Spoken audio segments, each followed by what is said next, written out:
La Voz de América presenta. En esta emisión de Venezuela 360.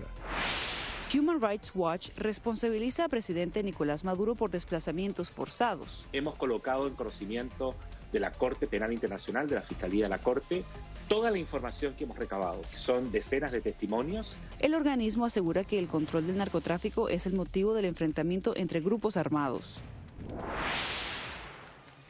Oposición venezolana enfrenta dudas sobre la transparencia de su gestión de la asistencia humanitaria. Creo que nuestro problema es que teniendo la explicación correcta no la hacemos tanto como deberíamos. Mientras, comunidad internacional discute un nuevo paquete de ayuda. Libertad de prensa en Venezuela, en caída libre. El principal foco está vinculado a la persecución sistemática para los periodistas en los espacios que están vinculados a Internet. Censura en redes sociales e Internet es usada como herramienta de poder, aseguran expertos. Venezolanos ejercen la democracia aún en suelo ajeno. Y efectivamente los venezolanos son el colectivo de latinoamericanos que con mayor, digamos que más participan políticamente. Elecciones regionales con un tinte tricolor.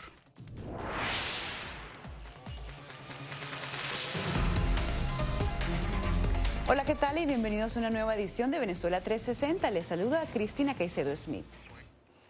Human Rights Watch asegura que el origen de los desplazamientos forzados en la frontera colombo-venezolana son producto de la disputa de dos grupos disidentes de las FARC por el control del narcotráfico y que una de estas agrupaciones actúa con la protección de las fuerzas de seguridad venezolanas dirigidas por el presidente Nicolás Maduro, mientras el mandatario responsabiliza a su homólogo colombiano de no ser capaz de controlar la violencia en su país. Víctima de los grupos armados irregulares y delincuenciales de Colombia. Dicen que son grupos que fueron de la guerrilla de la FARC. Bueno, ustedes saben lo que ha pasado en buena medida con el proceso de paz de Colombia. José Miguel, lo invitamos porque queremos entrar en más detalles sobre estas denuncias que ustedes están haciendo de violaciones, ataques a la población civil por parte de las fuerzas de seguridad de Venezuela en la frontera colombo-venezolana. ¿Qué es lo que está pasando y por qué se está generando esta situación? Están enfrentados, yo diría que con extrema violencia y decididos a expulsar del territorio de Venezuela a una de las disidencias de la FARC, que es el Frente Décimo Martín Villa. La expulsión está motivada en control del narcotráfico y también de otros negocios ilícitos. Lo que ocurre es que realmente el enfrentamiento original es entre este grupo, llamado Martín Villa, Frente Décimo, y la segunda Marquetalia que dirige Iván Márquez. Y entonces, en esta disputa entre estos dos grupos de disidencias, donde está en juego corredores del narcotráfico en la frontera colombo-venezolana, las fuerzas de seguridad de Maduro han tomado partido del lado de Iván Márquez. ¿Son órdenes que vienen de arriba del alto gobierno de Nicolás Maduro o son mandos medios? No hay ninguna posibilidad que estos enfrentamientos armados se estén dando sin la anuencia, sin la autorización, sin órdenes de los mandos superiores, tanto militares como civiles. Y por eso mismo hemos colocado en conocimiento de la Corte Penal Internacional, de la Fiscalía de la Corte, toda la información que hemos recabado, que son decenas de testimonios. Esta disputa es solamente contra un grupo de disidentes. El resto de los grupos, uno creería, es que están operando, digamos, con algún tipo de alianzas con las fuerzas de seguridad de Venezuela, o por qué no hay disputas contra los otros grupos que existen en Venezuela. Lo que se ha roto es la alianza con un grupo, que es llamado el Frente Décimo Martín Villa. Con los otros, con las otras disidencias de la FARC, las que dirige Iván Márquez, y también, desde luego, el ELN, las alianzas, la protección, la tolerancia, la división de tareas para lo que es el manejo de negocios ilícitos continúa entre estos grupos irregulares armados de origen colombiano y las fuerzas de seguridad de Maduro. ¿Cuál es el riesgo que ustedes ya están viendo en el corto plazo de que comiencen estas disputas con todos estos grupos? Si estos enfrentamientos continúan y las fuerzas de seguridad de Maduro se suman a estos conflictos, indudablemente que lamentablemente vamos a ver más violaciones a los derechos humanos, más abusos y hechos atroces que no son en Venezuela investigados, ni mucho menos sancionados, porque todas las instancias judiciales venezolanas están subordinadas al control de Maduro. Pero más allá de los desencuentros políticos, la crítica situación en la frontera entre Colombia y Venezuela ha cambiado la realidad de cientos de familias venezolanas que ven incierto su futuro. Nuestro enviado especial a la zona, Jair Díaz, conversó con algunas de estas personas.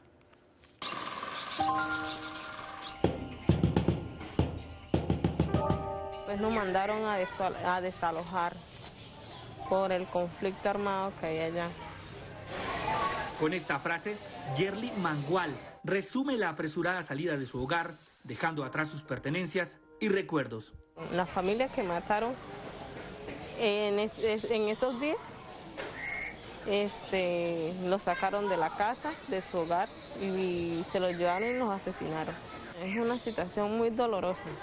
En 2019, los presidentes Nicolás Maduro e Iván Duque rompieron relaciones diplomáticas y hasta el momento se mantiene la tensión, por lo que, de acuerdo a expertos, se dificulta aún más la resolución del conflicto.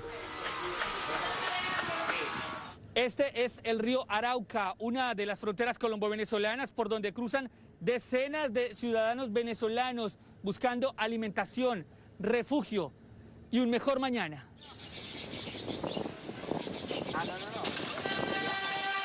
El río Arauca, que separa la localidad del mismo nombre en Colombia y la ciudad de El Amparo en el estado de Apure de Venezuela, se presenta como el gran pacificador de los habitantes de los llanos colombo-venezolanos. No es extraño ver cada día cómo las personas navegan estas aguas de una a otra orilla para trabajar, hacer las compras o incluso visitar a los amigos, pues muchos de los que viven del lado colombiano tienen familia del otro lado del río. Ante la situación de inseguridad y más allá de la política, los venezolanos que ahora viven en albergues dicen que lo que más desean es retornar a su rutina, de la que añoran hasta las cosas más sencillas. A la semana que ya estábamos aquí, regresé por los animales porque estaban solos allá aguantando hambre. La lora, el loro, el perro. La gata la tenía también aquí, pero la llevé a traer a la finca porque no podía estar tanto, no caminaba, por solamente amarrada.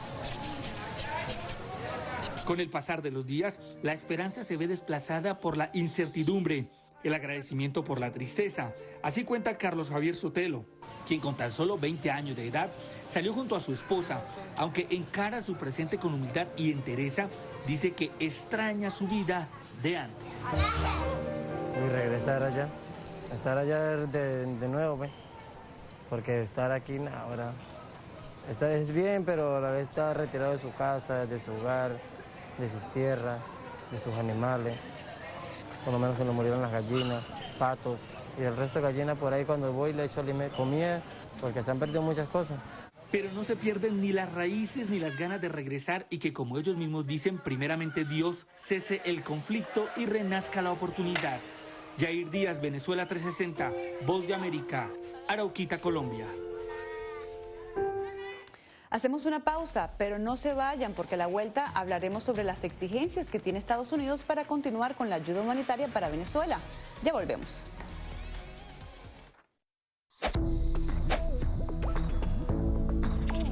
La Organización Mundial de la Salud asegura que las mascarillas son esenciales para eliminar la transmisión del nuevo coronavirus y salvar vidas. Por ello, recomienda su uso cuando se está en lugares concurridos, donde no se pueda mantener el distanciamiento social y en lugares con poca ventilación.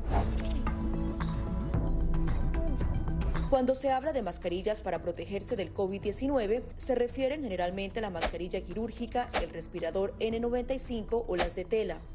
Las mascarillas quirúrgicas planas, rectangulares y desechables protegen al portador de gotas de partículas grandes del virus e impiden que los enfermos la esparzan cuando tosen o estornudan. Los expertos advierten que solo deben ser usadas una vez. El respirador N95, de forma oval y más ajustado a la cara, tiene una válvula de exhalación que ayuda con la humedad y el calor cuando respiramos. Además de filtrar partículas grandes, puede impedir que pase el 95% de las partículas pequeñas de virus y bacterias. Ante la escasez, muchos han recurrido a hacer sus propias mascarillas y, en efecto, los expertos confirman que estas mascarillas caseras pueden ser efectivas.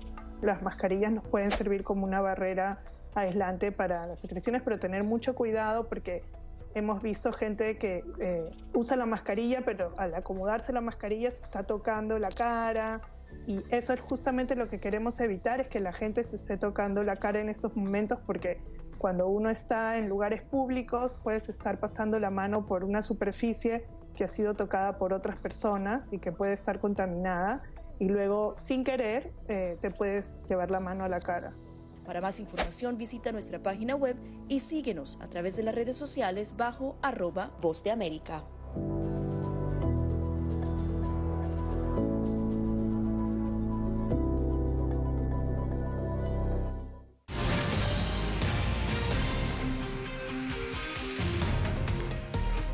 La comunidad internacional se prepara para discutir un nuevo paquete de ayuda económica para asistencia humanitaria de los venezolanos dentro y fuera de su país. Con la actual administración estadounidense, gobierno y oposición en Venezuela se enfrentan a la necesidad de demostrar transparencia ante el que es su principal donante.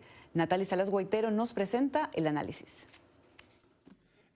Un énfasis diferente. Comenzando con una respuesta robusta a la situación humanitaria. Un compromiso entre rivales. Suscribimos en todas las partes el acuerdo firmado entre el gobierno del presidente Maduro y algún sector del llamado G4 opositor. Y la seguridad de una doble ganancia. Eso implica que Estados Unidos está jugando su rol como el donante más grande, pero además está jugando un rol no solamente de encabezar la presión, que para nosotros era clave, sino también de abrir espacios y abrir precedentes para poder financiar la asistencia humanitaria. De acuerdo con registros públicos de la Agencia de Estados Unidos para el Desarrollo Internacional, USAID por sus siglas en inglés, Washington ha otorgado más de $1.000 millones en los últimos 4 años para atender la situación humanitaria venezolana en la región. Solo en 2020, más de 528 millones fueron desembolsados bajo el control y manejo de la Oficina de Población, Refugiados y Migración del Departamento de Estado y la Oficina de Asistencia Humanitaria. Otras agencias involucradas son UNICEF, ACNUR y la OIM. Ni ayuda ni humanitaria era. Era un show politizado para intervenir a Venezuela. Ustedes lo saben ya, ¿verdad? Explican los funcionarios que el dinero circula entre el ente donador y la agencia ejecutora en el terreno. Por regulación internacional, los políticos no tienen acceso a estos fondos. Y la simplificación de nuestro pensamiento es, bueno, hay una plata, esa plata yo no la veo aquí en algo concreto, alguien se la agarró. Definitivamente la transparencia es algo que es responsabilidad no solo nuestra y del presidente interino Guaidó. Nosotros estamos en constante comunicación con él y con elementos de su gobierno interino. Según expertos, el giro en la política exterior de Estados Unidos hacia Venezuela, encarando la crisis humanitaria más que apoyando un cambio de gobierno, pone a los políticos venezolanos en la encrucijada de demostrar que están aptos para merecer la ayuda internacional. Tanto Maduro como Guaidó no creo que gocen de la confianza absoluta de Washington. Maduro no tiene ningún tipo de confianza. Lo que pudiera él tratar de hacer es ganar esa confianza haciendo demostraciones, gestos de buena voluntad humanitaria hacia la sociedad que tiene hoy oprimida. Guaidó desafortunadamente perdió la confianza que tenía con Washington. Creo que tiene que ser inteligente, tiene que buscar unos nuevos mecanismos y demostrarle a Washington que él es capaz de liderar internamente un mecanismo alternativo, paralelo al gobierno de Maduro. Para este año 2021, las agencias de ayuda humanitaria se han trazado la meta de recaudar $1.400 millones para asistir a 3.3 millones de venezolanos que requieren asistencia urgente en América Latina y el Caribe. Natalie Salas Guaitero, Venezuela 360, Voz de América, Washington. Los senadores estadounidenses Jim Risch y Marco Rubio emitieron un comunicado conjunto sobre la selección de nuevos miembros del Consejo Nacional Electoral en Venezuela. Condenaron las acciones por Maduro e hicieron un llamado a la administración de Joe Biden a no caer en este esquema que, según los legisladores, prolongará el control autoritario de Nicolás Maduro. Una nueva pausa y al regreso, ¿cómo viven los periodistas de investigación y denuncia en Venezuela? Quédese con nosotros.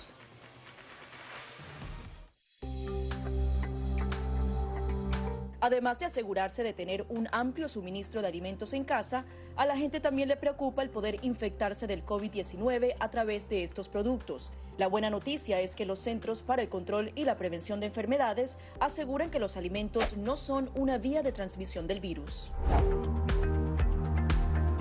Expertos en seguridad alimentaria aseguran que es poco probable, ya que el virus no se multiplica en los alimentos, pero sí es posible que el virus pueda acabar en los productos si alguien infectado tose o estornuda sobre ellos o si tiene el virus en sus manos y los toca.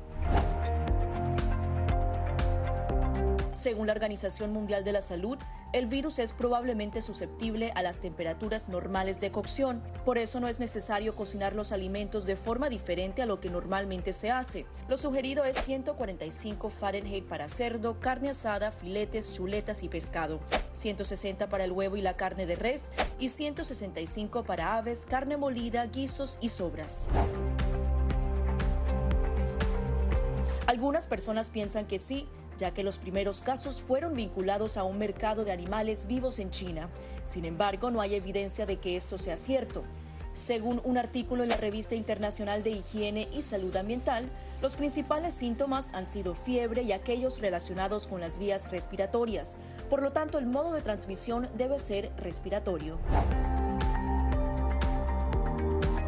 En general, los restaurantes tienen normas de seguridad alimentaria que deben seguir, sobre todo para evitar la transmisión de 5 bacterias y virus transmitidos por los alimentos. Esas normas evitarían que el nuevo coronavirus se introdujera en su comida.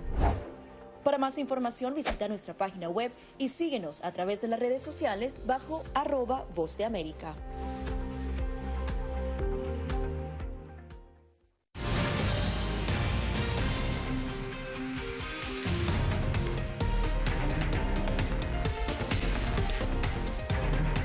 Bienvenidos a B360. La libertad de prensa en Venezuela sigue un año más en caída libre, especialmente visible en las redes sociales e Internet. De hecho, según el estudio más reciente de la organización Freedom House, la mayoría de los periódicos independientes han cerrado sus operaciones o se han trasladado al formato digital exclusivamente, lo que los hace objeto de frecuentes bloqueos. Carolina Valladares nos presenta el reporte. Violencia física, detenciones y un entorno jurídico restrictivo. Es el entorno cada vez más hostil al que se enfrentan a diario los periodistas en Venezuela, según organizaciones independientes y el Alto Comisionado para los Derechos Humanos de la ONU. Un panorama que, como cada año, vuelve a ser noticia con la conmemoración del Día Internacional de la Libertad de Prensa. Hemos recibido denuncias de actos de hostigamiento, amenazas y detención por parte de servicios de inteligencia y fuerzas de seguridad. Y mientras tanto, Venezuela continúa con una tendencia a la baja que cada año acerca más al gobierno de Maduro con la aliada Cuba, país con el peor registro de medios independientes y libres en todo el hemisferio occidental, de acuerdo al más reciente informe de la organización Freedom House. Un punto sobre 4 significa que estamos hablando de un país donde casi no hay libertad de expresión. El único elemento que justifica 1 y no 0 es la presencia de periodistas independientes que, arriesgando su vida, están ahí dando cobertura en la calle. Sin embargo, en esta ocasión, la creciente falta de libertad de expresión en la red parece ser el ámbito que más preocupa a los defensores de los derechos humanos. El principal foco está vinculado a la persecución sistemática para los periodistas en los espacios que están vinculados a Internet, que son donde en Venezuela puede circular con mayor libertad la información. Por su parte, la oposición en Venezuela señala que el Estado les aplicó bloqueos selectivos en 2020 con eventos concretos en los cuales anticipaban críticas al gobierno. Esta asamblea, este acto por el Día de la Juventud no va a salir en vivo en ningún canal de televisión en Venezuela. No va a ser portada mañana en ningún periódico por la censura de la dictadura. De acuerdo con el informe de la Freedom House, se califican como violaciones a la libertad de prensa la constante interrupción de la conectividad y los ciberataques documentados. Asimismo, se constata que la vigilancia estatal se mantuvo presente, incluso con la colaboración de empresas privadas de telecomunicaciones. Según el Instituto de Prensa y Sociedad, en el primer semestre del pasado año se produjeron en el país al menos 12 detenciones arbitrarias de periodistas por su cobertura de la pandemia de COVID-19. Un médico, por ejemplo, que da información o que da cuenta de lo que está ocurriendo en un hospital ha sido sometido a pena privativa de libertad. Señalado por censurar a los medios, el presidente Nicolás Maduro también habría sufrido el bloqueo en sus propias carnes. Ellos se creen que están por encima de los derechos a la libertad de expresión, pero vamos a hacer un hueso duro de roer Facebook. Mientras tanto, a medida que se profundiza la crisis económica y política, el gobierno de Venezuela ha reforzado su control del poder mediante la aprobación de leyes que propician la censura. Carolina Valladares, Venezuela 360, Voz de América, Washington. Mientras, en Caracas, ir más allá de la noticia diaria y desnudar los escándalos del poder expone a los periodistas de investigación a amenazas y hostigamiento.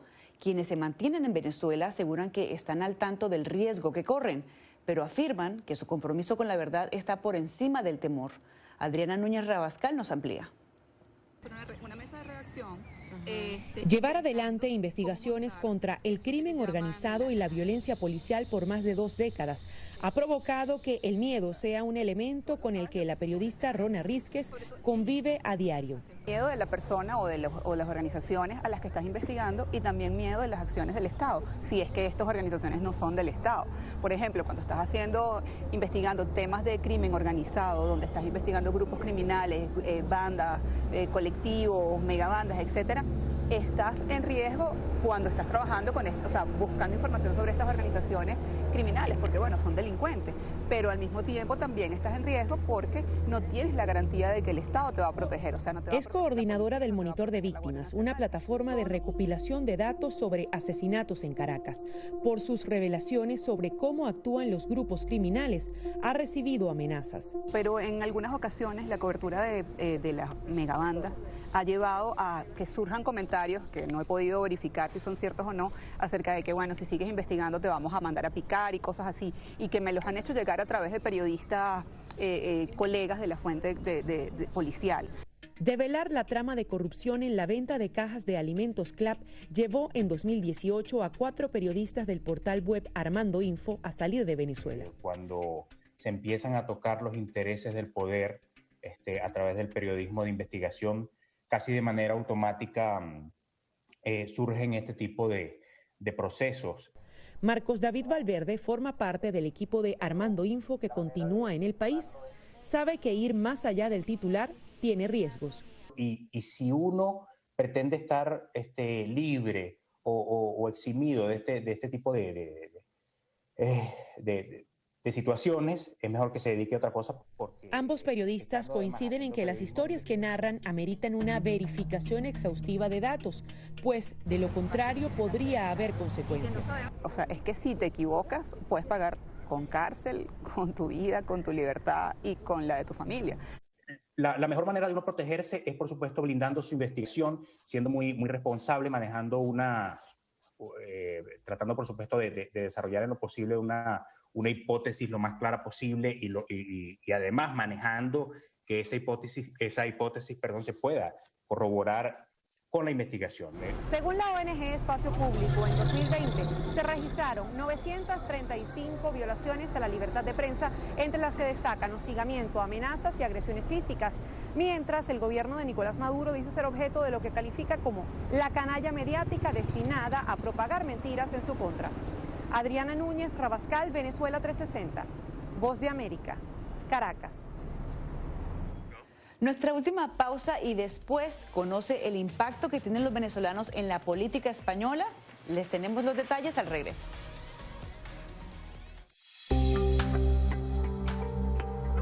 En medio de la pandemia del COVID-19, muchos quieren saber cómo darle una mano a su sistema inmune. El que va realmente a combatir el coronavirus es nuestro sistema inmune, que es nuestro sistema de defensas que va a luchar contra el virus cuando aparezca. Aquí te damos 5 consejos sencillos para mantener tu sistema inmunológico funcionando de manera óptima. Consume una dieta rica en frutas y verduras que incluya alimentos con un alto contenido de vitaminas A, B, C, D y E, así como los minerales hierro, zinc y selenio. Una alimentación saludable reduce el riesgo de adquirir enfermedades crónicas, también reduce la probabilidad de depresión y ansiedad. no solo mejora tu perfil cardiovascular, sino que también reduce la presión arterial y ayuda a controlar el peso. La OMS recomienda unos 30 minutos al día, incluso repartidos entre 3 sesiones. Muchos entrenadores ofrecen ahora cursos en línea, a veces incluso gratis. Mientras dormimos, se reparan las células, se eliminan las toxinas, se procesa la información y se fortalece nuestra memoria. Para la mayoría de las personas, de 6 a 9 horas de sueño son suficientes. Lávate las manos con frecuencia, por lo menos durante 20 segundos. Asegúrate de hacer el proceso bien, frotando todas las partes de ambas manos y muñecas. Las antibacteriales funcionan mejor si contienen un alto porcentaje de alcohol. Las funciones metabólicas dependen del agua. Consume alimentos ricos en agua como frutas, verduras y sopas. El té y el café son diuréticos, así que no cuentan en la dosis.